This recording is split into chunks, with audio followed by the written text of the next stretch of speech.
Hi everyone, welcome back to our channel.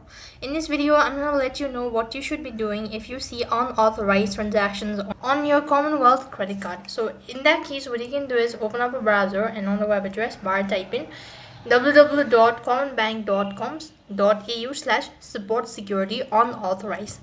If you go to the link here, you'll be provided with a list of informations and guidelines on what you should be doing if you see any unauthorized activity into your account. You also have to protect your number, and otherwise you could also go and change a PIN or a password, and you could also set up a two-step verification procedure.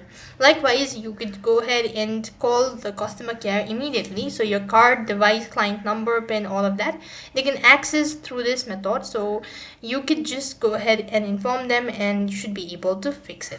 In case if you cannot access your account or unable to do any of these activity, you could just contact the support team and you could leave the matter to them and they'll look into your matter.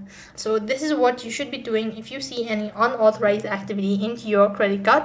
That's all for this video. I hope the video was helpful. Make sure to like, share and subscribe to our channel. Thank you for watching. See you in the next video.